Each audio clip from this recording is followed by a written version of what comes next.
এই মেয়ে, তোমাকে না কতবার বলছি আমাকে ফোন দিতে না? আমি তোমাকে বলছি না আমার গার্লফ্রেন্ড আছে, তাও বারবার আমাকে ফোন দিতেছো। নেক্সট টাইম আর আমাকে ফোন দিবা না। বেয়াদব মেয়ে একটা। ফোন রাখো। স্যার, আমি কি আপনার প্রপোজাল অ্যাকসেপ্ট করেছি? না। তাহলে কেন বললেন যে আমি আপনার গার্লফ্রেন্ড? আমি কি তোমার কথা বলছি নাকি? আমার অ্যাকচুয়ালি গার্লফ্রেন্ড আছে, আমি তার কথা বলছি। আমার গার্লফ্রেন্ড আছে? কে? ওইটা তোমার না জানলেও চলবে। ও তো শুধু আমার ওয়ালপেপার আর এখানে থাকে। আপনার গার্লফ্রেন্ড আছে, আগে তো বলেননি। দেখি। দেখতে হবে না, ম্যাথ করো। গার্লফ্রেন্ড থাকা সত্ত্বেও আপনি আমাকে প্রপোজ করেছেন? এরকম ক্যারেক্টারলেস আপনি। ছি। আহারে ঈশিতা, তুমি আমাকে এতদিন এই চিনলা? মানে? আমি তোমাকে প্রপোজ করতে যাব কোন দুঃখে? তোমার মা বাবা আমাকে বলেছিল তোমাকে প্রপোজ করার জন্য। তারা আমাকে এটাও বলেছিল স্যালারি ডাবল করে পে করবে। তার জন্য কয়েকটা দিন আমি চেষ্টা করেছিলাম। কি?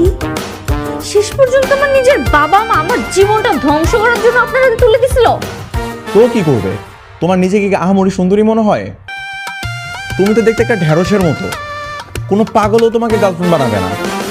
আর আমার গার্লফ্রেন্ড দেখতে যেই সুন্দরী, তোমার থেকে হাজার গুণে সুন্দরী। ওরে দেখলে তোমার চোখ নষ্ট হয়ে যাবে, বুঝছো? লাগবে না, আমি দেখতেও চাই না। ম্যাথ করো।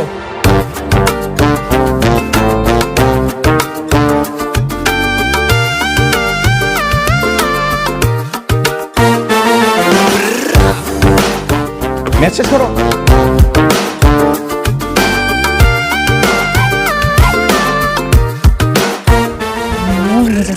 খারাপ করে দিছে। এই এই দেখ তো, আমি কি দেখতে অসুন্দর? না। আমাকে কি দেখতে ঢেঁড়সের মতো লাগে? আরে দূর, তুই তো আমাদের ক্যাম্পাসের সবচেয়ে সুন্দরী মেয়ে। কি হয়েছে বলতো? মনটা চাইতেছে ওই লুকটার চুলগুলো আমি একটা একটা করে ছিঁড়ে ফেলতে পারতাম। কার চুল ছিঁড়বি? কে আবার কি করলো? রিয়ান স্যার, যে আমাকে পড়ায়। ও, উনি তোকে আন্ডার এস্টিমেট করেছে? শুধু আন্ডার এস্টিমেট? আমার ইগোকে এমন ভাবে হার্ট করছে।